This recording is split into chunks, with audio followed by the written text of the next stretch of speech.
بسم الله الرحمن الرحیم. الله دې وکړي چې د صحت جامې مو په تن وي او له وبا څخه په امان یاستئ. راځو فاینانشل ریپورټینګ اینډ انالیسس ته. په تیر کلاس کې مونږ په اکټیویټي ریشیو باندې غږېدلي وو او په اکټیویټي ریشیو باندې خبره شوې وه. ویل شوي چې اکټیویټي ریشیو په حقیقت کې د کارپوریشن پرفارمنس معیار کولو لپاره یوټیلایز کیږي او ګټه ترې پورته کیږي.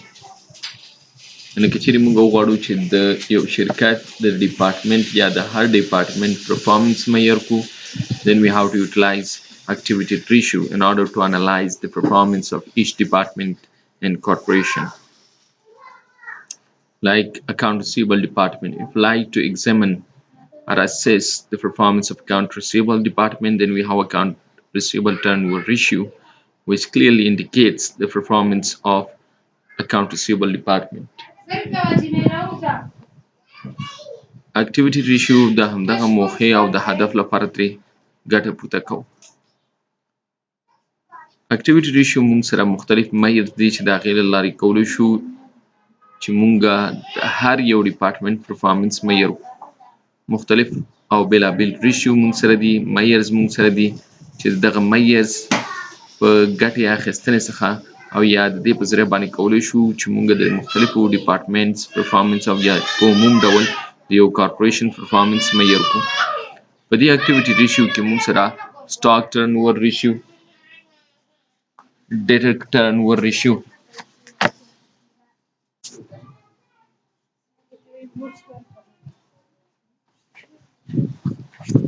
creditors turnover ratio د موږ سره working capital turnover ratio چې په دغه څلور ریشیو باندې موږ بحث کړی وو.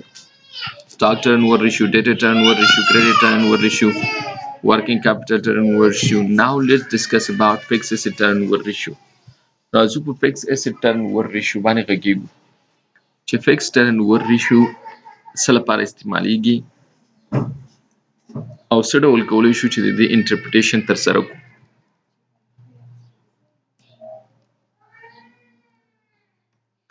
Fixed asset turnover ratio, we know fixed asset. ارڅه نه وړاندې fixed asset وپېژنئ. Fixed asset are those assets which cannot be convertible into cash within a year. That is known as fixed asset. یعنې ټوله هغه فزیکي دارایي او شتمنۍ د یو شرکت چې نشو کولی چې زر تر زره یې په نقدو پیسو باندې بدله کړو د یو کال دننه، that is known as fixed asset. دې ته fixed asset ویل کېږي. Usually fixed asset کې چې موږ غواړو چې د وخت څخه مخکې خرڅ کړو او یا په شارټ ټرم کې خرڅ کړو، نو موږ مجبور یو چې د هغې نرخ کې کموال رامنځته شي. غواړو موږ عاجل مارکیټ کې کېدای شي هغه نرخ چې موږ غواړو چې خرڅ یې کړو په هغه نرخ باندې خرڅ نشو کړلی. fixed turnover ratio asset turnover ratio چې کوم ده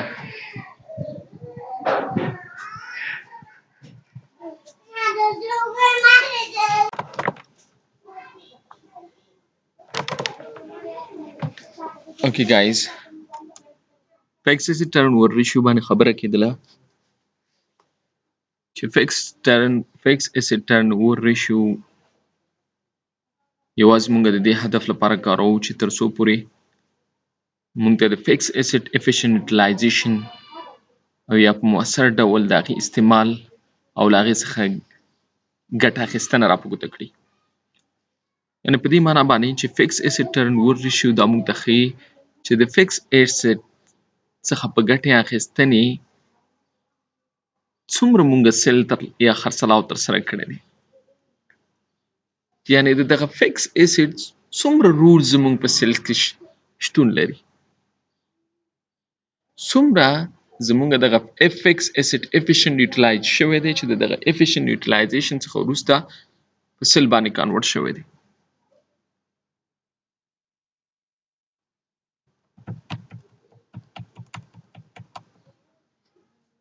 لکه څرنګه چې تاسو ګورئ چې fixed asset turnover ratio دا په حقیقت کې موږ ته د net sales او د fixed asset ترمنځ ریلیشن ښیي. fixed asset مو وړاندې وپېژندل چې fixed asset څه ته ویل کېږي. net sales دا خالص خرڅلاو دی ستاسې definitely sales کې ستاسي cost هم involved دی او ستاسي income هم involved دی. Net sale is not your net income. Remember this.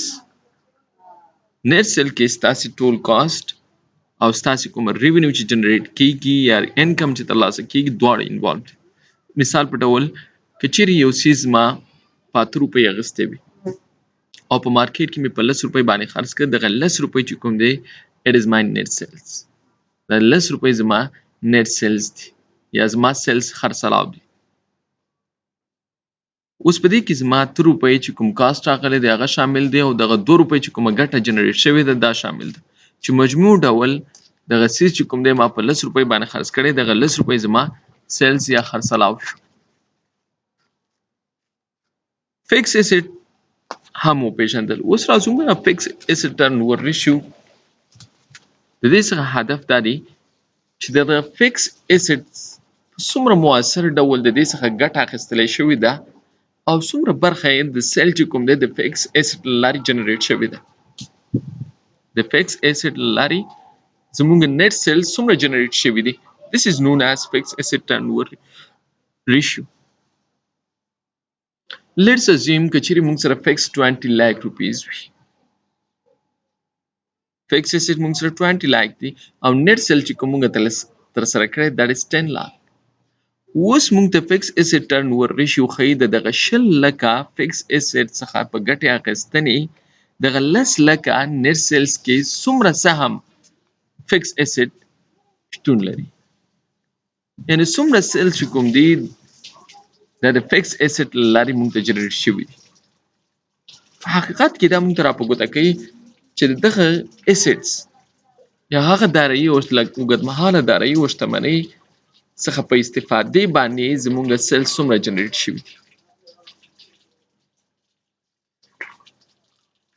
It means that how much sales is being generated from your fixed asset. How much sale is being generated from fixed assets. So definitely we can measure this through fixed asset turnover ratio.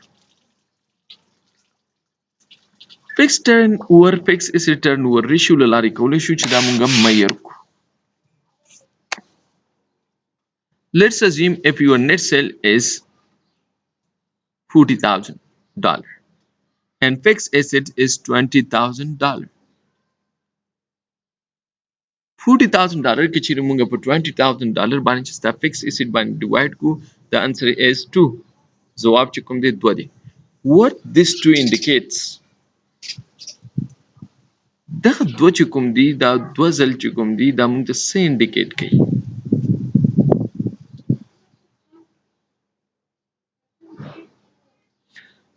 دا په حقیقت کې موږ ته دا انډیکیټ کوي چې په هر یو ډالر فکس اسټ په مقابل کې تاسو $2 سیل ترسره کړی دی. د هر یو ډالر فکس اسټ په مقابل کې تاسو $2 سیلز ترسره کړی دي.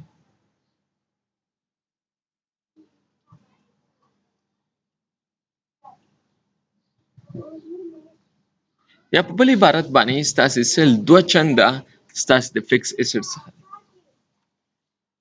ستاسو سیلز 2 چنده ستاسو د فکس اسټ څخه دي.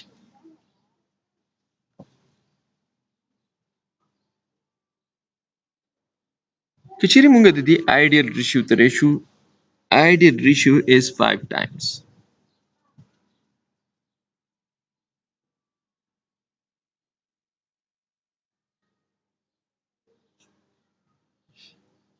نارمل ریشیو چې کوم د موږ سره 5 times ده. یوزولي موږ ویلی شو چې فکس اسټ ټرن اوور ریشیو کله چې لوړ وي های وي this indicate good performance. دا په حقیقت کې موږ ته ښه پرفارمنس راپورته کوي. efficient utilization of fixed asset راپورته کوي چې په مؤثر ډول ستا فکس اسټ چې کوم دی هغه یوټیلایز شوي دي. خو که چیرې موږ سره فکس اسټ ټرن اوور ریشیو کوچنی وي دا به په دې معنا وي چې زموږ efficient utilization د فکس ترسره شوی نه دی. موږ فکس اسټ په مؤثر ډول یوټیلایز کړي نه دي او یا په بل عبارت د هغې څخه په مؤثر ډول اعظمي استفاده ترې پورته شوې نه ده. په ښه ډول کارولې شوي نه دي چې تر څو پورې موږ وکولی شو چې د دې څخه اعظمي ګټه لاسته راوړو.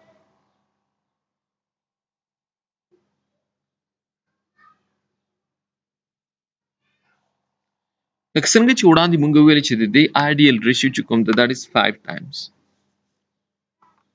and this 5 times indicate دغه 5 times موږ ته دا ښیي چې ستا سیلز 15 چنده ستا د فکس اسټ دی. ستاسې سیل 15 چنده ستاسې د فکس اسټ دی. یعنې که چیرې ستاسې فکس اسټ $10,000 وي نو ستاسې سیل چې کوم دی $50,000 دی. $10,000 چې کوم دی ستاسې فکس اسټ دی نو ستاسې سیل چې کوم دی $50,000 دی.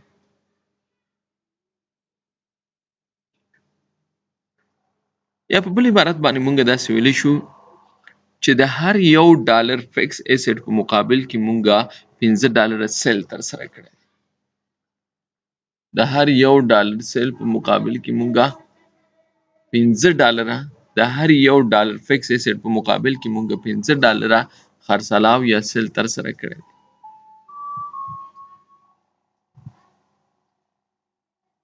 نو په لنډه ډول ویلی شو چې فکس اسټ ټرن اوور ریشیو چې کوم ده دا باید لوړ وي. که چیرې کوچنی راشي دا به په دې معنی وي چې مونږ خپل فکس اسټ چې کوم دی efficiently utilize کړی نه دی.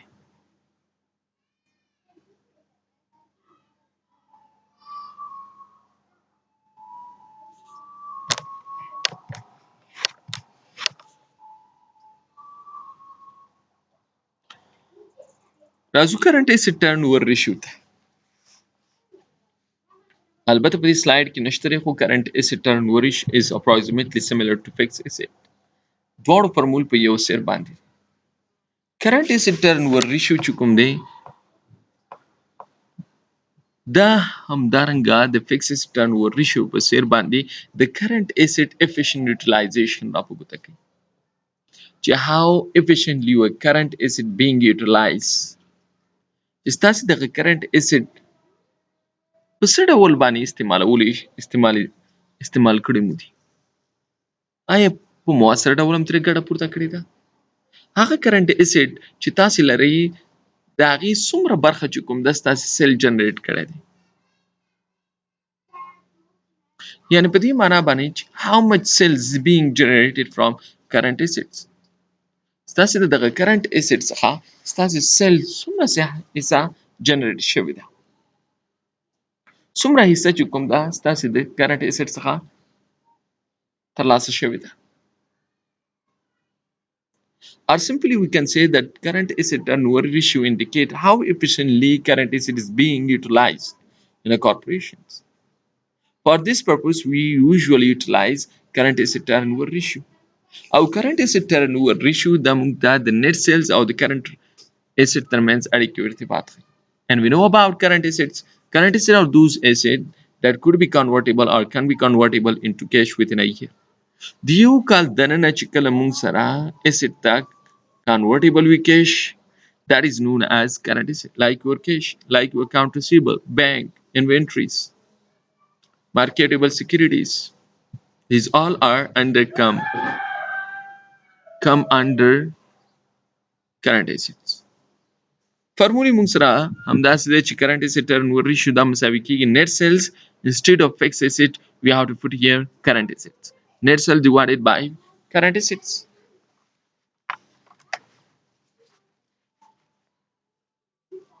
که چیرې let's assume موږ سره net sales 40,000 وي او current asset تاسې سره 10,000 وي. The answer is 4 times. او دغه 4 time موږ ته دا راپورته کوي چې شرکت 4 چنده سیلز د خپل کرنٹ اسټ په مقابل کې ترلاسه کړي دي.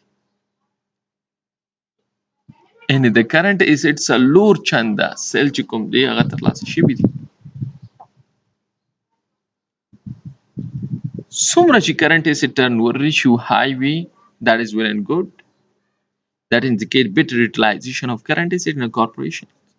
It means that we utilize current asset most efficiently and that is why we achieve high sales volume.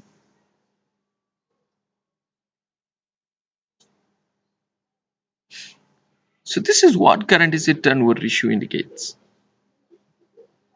We may always say that higher fixed asset turnover ratio indicates the efficient utilization of current assets. Lower fixed current asset turnover ratio indicates worse utilization of current assets than a corporation.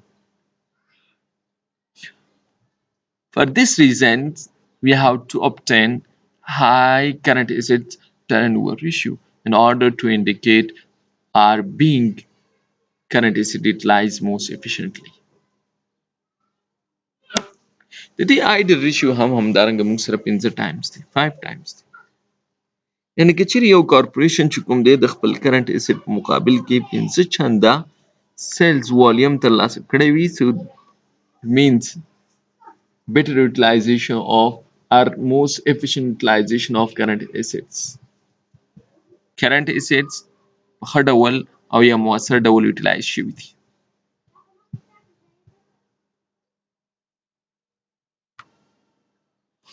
Now let's come to total asset turnover ratio. First of all, we must understand about total assets.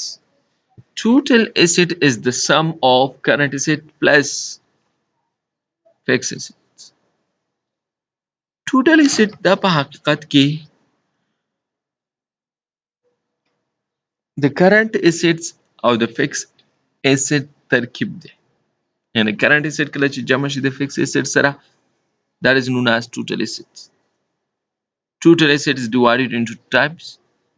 Assets is divided into two types, current asset and fixed assets. When we place both, we will definitely achieve total assets. اوس total asset turnover ratio دا موږ ته د net sales او د total asset ترمنځ اړیکې او ارتباط ښیي. دا موږ ته دا راپه کوي چې out of total assets how much sale is being generated. Out of total assets how much net sale is being generated or how efficiently your total asset is being utilized in order to achieve high level of your sales volume. How much efficiently your total asset is being utilized in order to achieve high level of sales volume.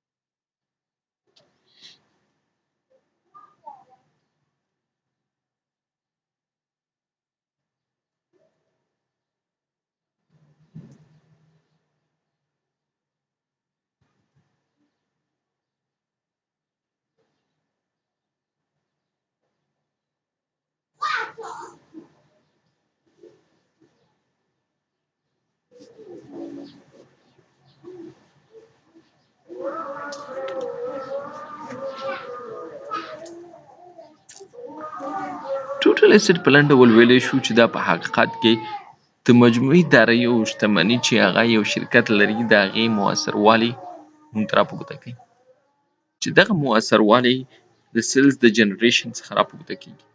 یعنی په ټوټل اسټ کې څومره حصه چې کوم ده یا څو چنده موږ سیلز جنریټ کړي. د اسټ څو چنده چې کوم دی یا د ټوټل اسټ څو چنده موږ سیلز جنریټ کړي او جنریټ شوي دي.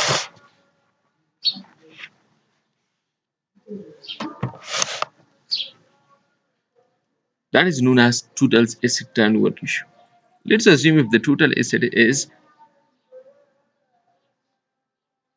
10,000 and net sale is 50,000. Now we have to divide 50,000 by 10,000. The answer is 5 times. جواب موږ سره 15 time دی.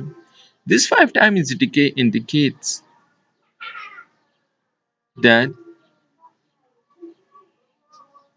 15 time موږ ته دا راښیي چې په ټوټل اسټ کې ټوټل اسټ چې کوم دی out of total 15 حصې چې کوم دی د ټوټل اسټ سیل جنریټ شوی دی.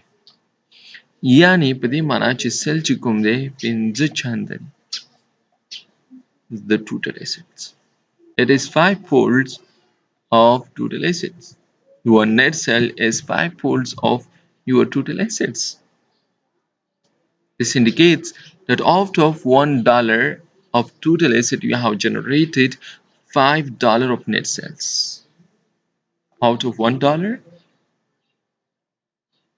out of $1 of total asset, we have generated $5 of net sales. It is really high ratio, and it is indicate the highest level of efficient utilization of your total assets. When we utilize fixed total asset most efficiently,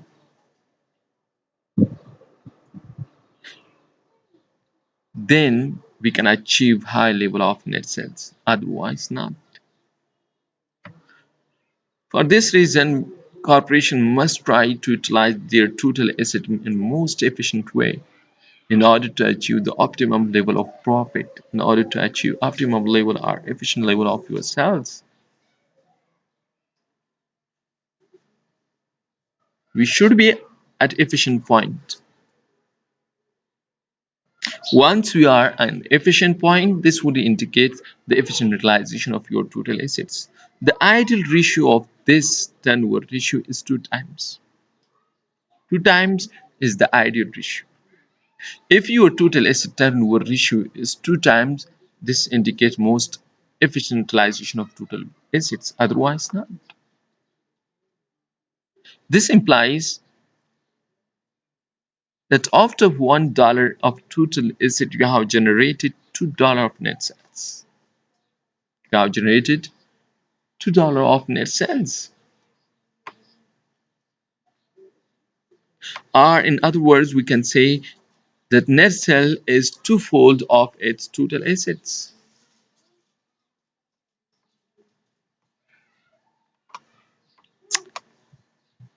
High ratio of total asset turnover ratio is desirable, while lower ratio of total asset is not desirable. So corporation must try to achieve high level of total asset turnover ratio. Otherwise, this would indicate or portray that corporation is not efficiently utilizing their total assets. Corporation has to try to utilize them in the most efficient way.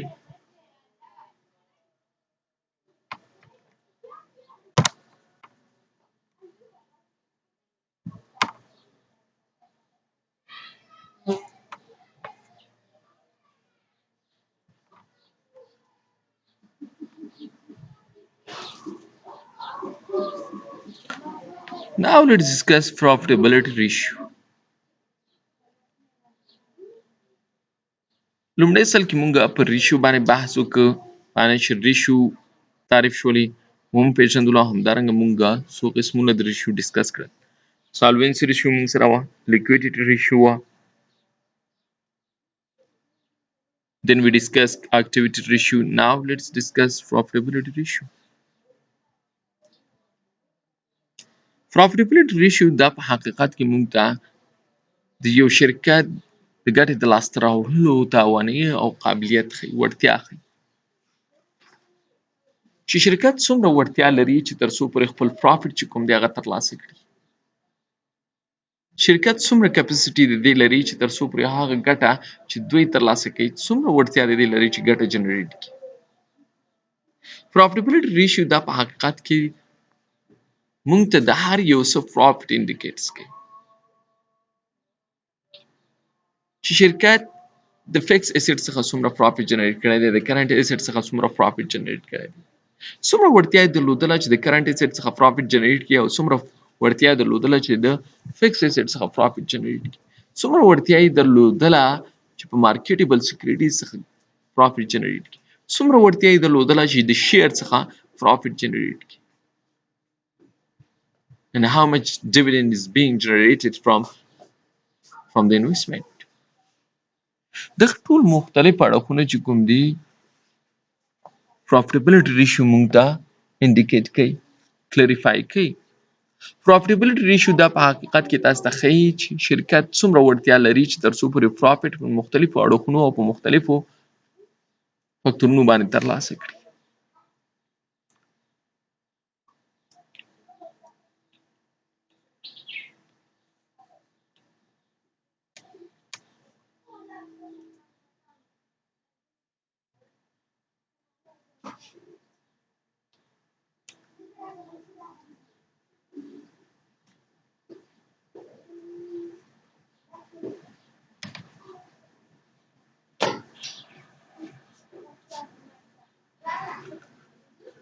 کولی شو چې profitability ratio د دوو له لارو محاسبه کړو.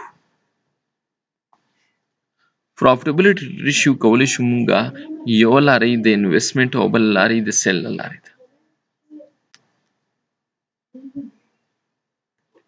دواړه لارې مونږ سره شته دي. through investment or through sales.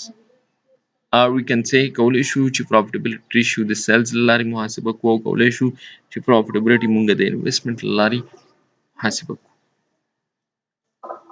profitability ratio په دوه لاندې ډولو باندې ویشل شوي دي. general profitability ratio and the second one is overall profitability ratio.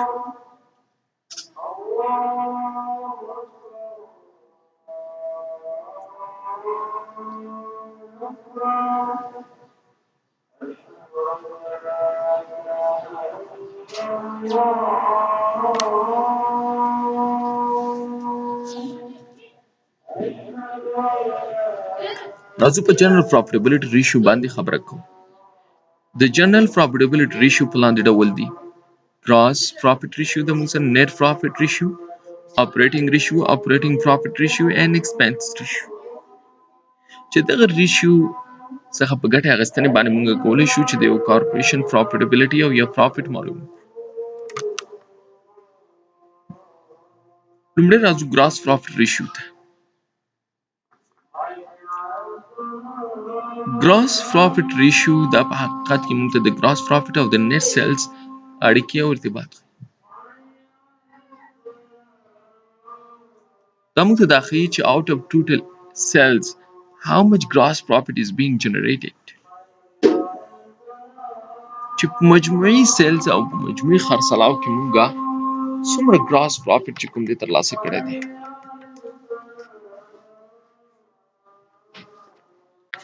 د دې لپاره موږ gross profit ratio څخه استفاده او ګټه پورته کوو. چې out of total sales how much gross profit is being generated. څو سلنه چې کوم دی ستا gross profit د دغه net sales څخه جنریټ شوی دی. ستا په دې ټول مجموعي net sales او یا خرڅلاو کې څومره برخه چې کوم دی د gross profit ده او یا څومره gross profit جنریټ شوی دی.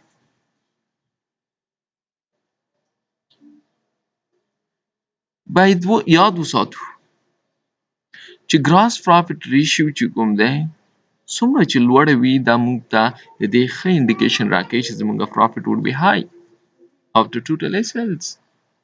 یعنی په مجموعي sales کې بس دا profit چې کوم دی هغه لوړ دی. خو که چیرې موږ سره gross profit ratio کوچنی وي دا موږ ته دا را په ګوته کوي چې ستاسې خرڅلاو نه دی ترسره شوی او کله چې زموږ خرڅلاو ټیټ وي دا به په دې معنا وي چې definitely our profit would be low. زموږ profit چې کوم دی هغه به هم کوچنی وي.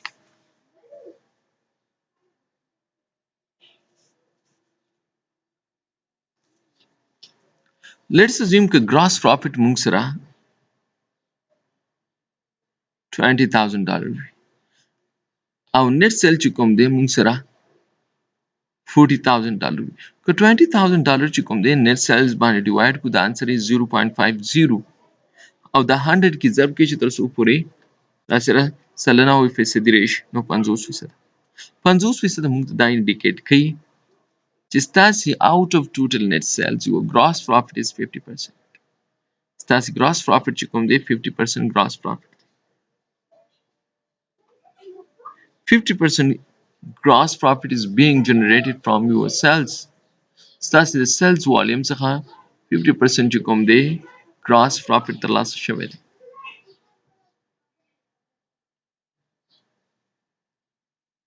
دا ریشیو چې څومره مو کوچنی وي موږ سره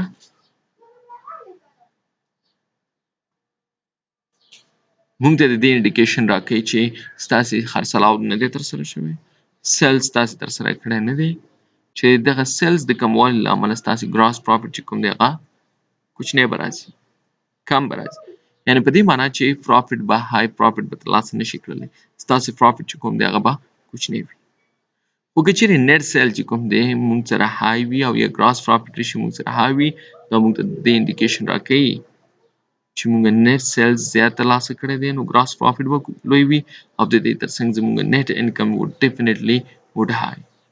په لنډ ډول باید ووایو چې gross profit ratio چې څومره لوړه وي that is better. څومره چې کوچنی وي That is worse. اوس یو مثال تاسې سولو کړئ که چیرې ګراس پروفیټ ستاسې 20,000 وي او نیټ سیل ستاسې 1 lakh وي. What would be answer and how can you interpret this ratio? Please do it.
Okay guys, الله دې وکړي چې په لیکچر باندې پوه شوي یاستئ.